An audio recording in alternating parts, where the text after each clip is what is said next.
Hi there. If you have clicked on the title of this video, then you probably already know that this is going to be my infertility story. And before I begin, I want to give a huge shout out to two YouTube families, Daily Bumps and Ellie and Jared. They are just beautiful people inside and out, just very genuine, funny, clever, just wonderful people. Both of these families have had struggles or issues with fertility or just getting a baby here. And they have really inspired me to share my story. For me, it was very fun, but also useful and helpful to watch these families go through pregnancy and then actually successfully having a baby, both of them. It gave me great hope after I found out that this was not going to be so easy for me. And it also made me realize, just having a look at the comments on their videos, how many amazingly supportive people are out there. But it also made me feel, well, this has really helped me, and I actually have a story to tell. It took a while, but I sort of picked up courage, and I guess I'm going to tell my story. First, a little about me. My name is Zsófi. I currently live in Hungary, Europe, but I have spent a lot of time living in the UK and also a bit in the US. But in the past few years, I've been living here in Hungary, and I have been practicing as a junior attorney. I've always wanted kids. Like, I always knew that I want to be a mom, and I had these plans when I was a teenager. I thought, oh yeah, I want all three of them before I'm 30. And you know, when you're a child or when you're young and you just decide like that you will want to have kids, you don't think that you'll struggle with it. You don't think that there's going to be any issue. Later on you find out that some people have issues with it, but it just seems like a very rare thing. People don't talk about it that much. At least when I was growing up, people weren't really talking about it that much. So I just thought, you know, yeah, that's gonna be great. Once I'm ready, in my mid-20s, I guess, I'll start cracking on and I'll have my 3 kids by the time I'm 30. Then life just keeps happening, and you graduate and you go on to study something if that's what you want to do, and that's what I wanted to do. So I did a master's in Hungary. I also did a master's degree in England. And by the time I finished, I was 26. So that was the time when I was just getting ready to get a job. And I thought, well, you know, I'm not gonna have kids right now because I've just finished with my education. And also, when it came to partners, I did have long-term boyfriends, but I did not feel that those relationships were ready for that kind of commitment. And I was not ready. I was just not mature enough. A few years went by. I started to realize that I am starting to be ready. That was around the time that I met my partner, Tom. And from the first minute we met, there were sparks in the air, and we just knew that the other one was someone special. We didn't really become a couple for a while because he was living in England and I was living in Hungary. But then something happened. We realized after over a year that we can't get each other out of our heads. And he was going to move over here, and yeah, we'll just see how it goes. And my job was great. I mean, at that time I had just quit my previous job, which was at a big global law firm. So I quit that place and I then changed to a different law firm, which was a smaller law firm where I just loved working. So it felt like suddenly the puzzle pieces were starting to fall into place. So I thought it was going to be okay. So it wasn't going to be 3 kids before 30. It was going to be maybe 2 kids before I'm 35, and maybe I'll only pop out the first one when I'm 32. You know, who cares? The point is that things are finally shaping up. But then what happened was, just when everything started to look like it's gonna move in that direction, my world was shaken up. I was never keen on trips to the gynecologist. Obviously, I did all the compulsory tests and stuff that you just have to do. But then there was a friend of mine who had some issues. She had really strong period pains, so strong that you probably should not be having those. And I knew a friend of mine who was a gynecologist, who I knew dealt with that kind of issue, and that he'd be really thorough and he'd check her really well. Now that's when I thought, maybe I should get like a thorough checkup. I've never had like a thorough checkup, and even if I don't have any issues, like nothing hurts, you know, it also can't hurt to have a good checkup. And then I thought, okay, but who do I know who's like a really thorough person? Well, it's this friend, it's this gynecologist friend. So it was really embarrassing to go along, but I thought, no, what's important, you know, health is more important than just being silly and embarrassed. So I went off and he checked me. And I still remember that checkup.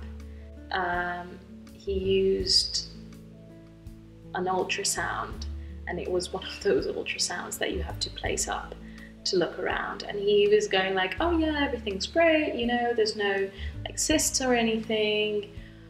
And then at some point he felt a bit quiet, and he was doing some measurements.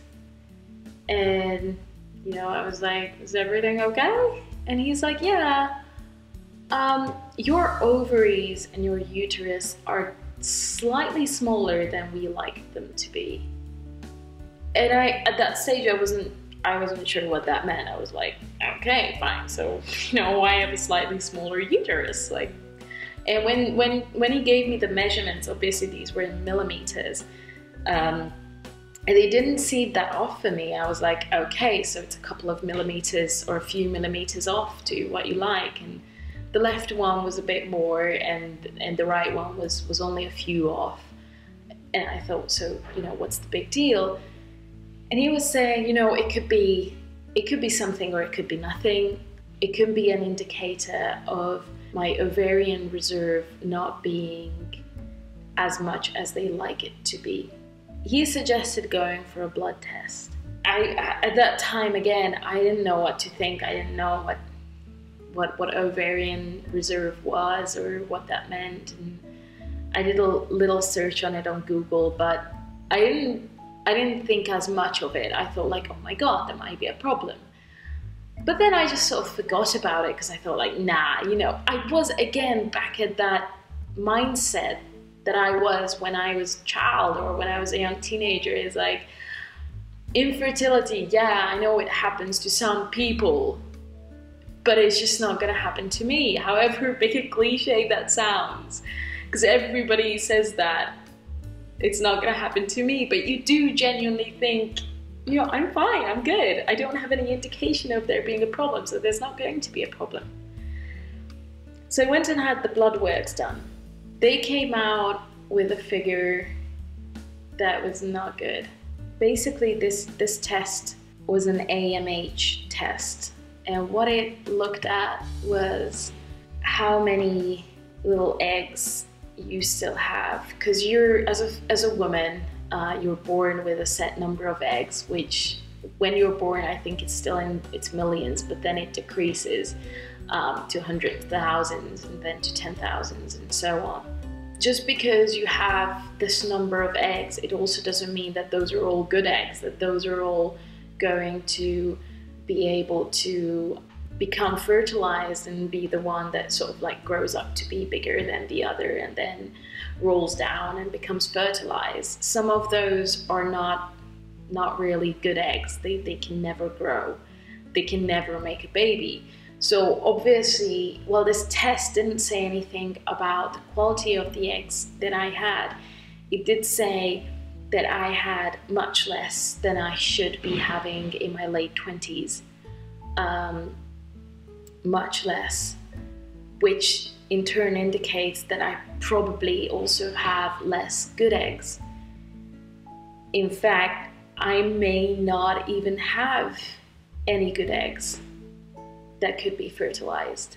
When I actually asked the doctor what this all meant, he said, you know, this is a low number. And by the way, I am not going to say what number I got, because I know what I was like when I got that number. I went online immediately and started to compare my figure to other women's figure and to see, oh, she's got a much better figure than I do and she's still scared. Oh my gosh, I must have a huge problem.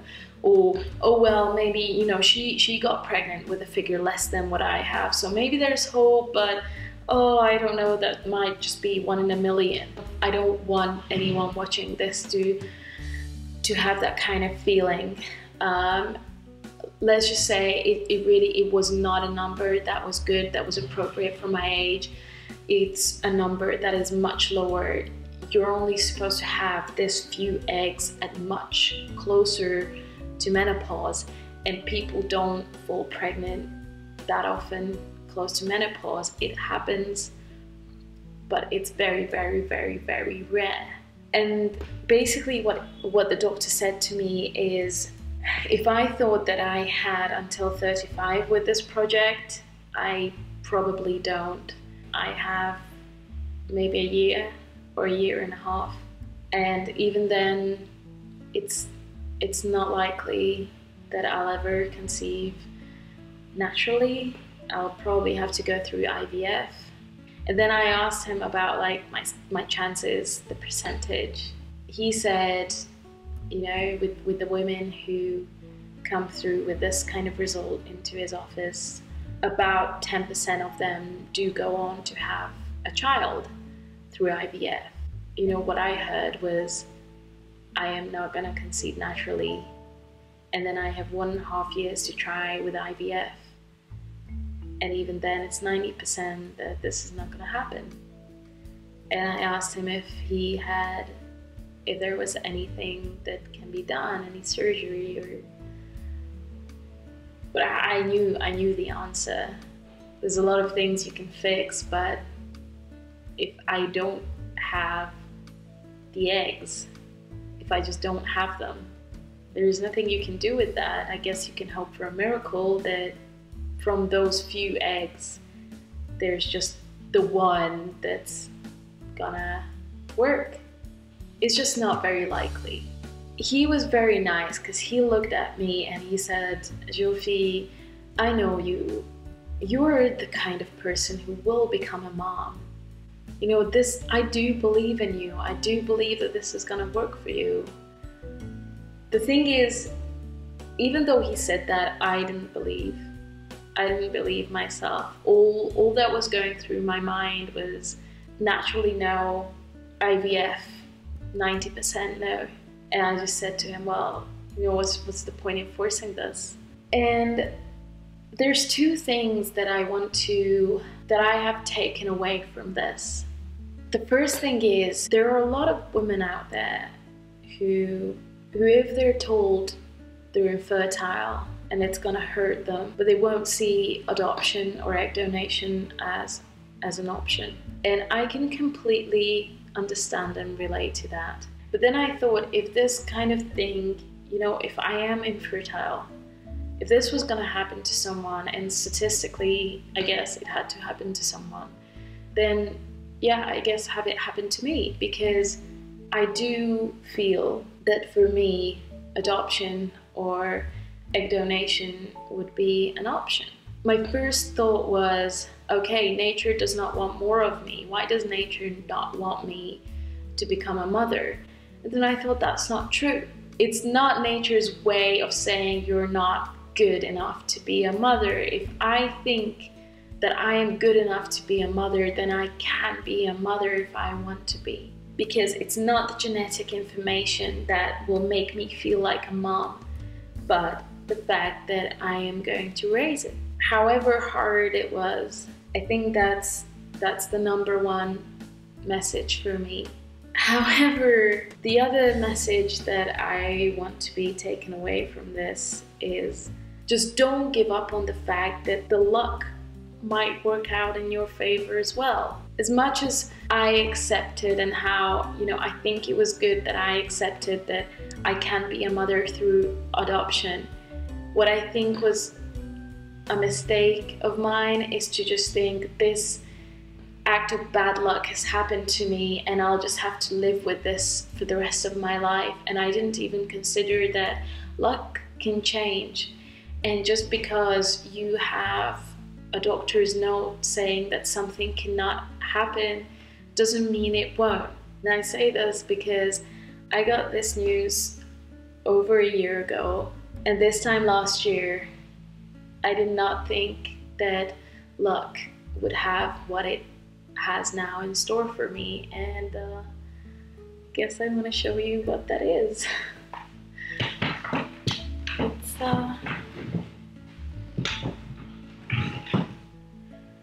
this little miracle.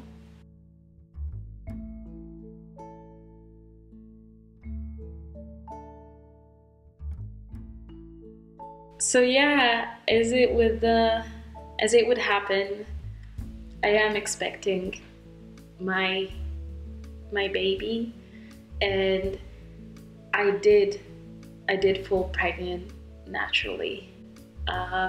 It did just happen. So I guess that's where I want to end it, especially because this vlog has ended up being really long and I did not want it to be this long. But I hope you might have gotten something out of it. If you want to see how the story goes on, I am going to be making another video, and that's going to be my fertility story. And I don't know whether it's gonna be just me or maybe my partner Tom will also be here with me. We'll see. I would be really interested to hear what your views are, or if you have a story, if you could share it with me. Whatever thoughts you have on this particular issue, the low AMH, low ovarian reserve issue, or on infertility. Thank you very much for watching, and I guess I'll see you in my next video with my fertility story. Take care, bye.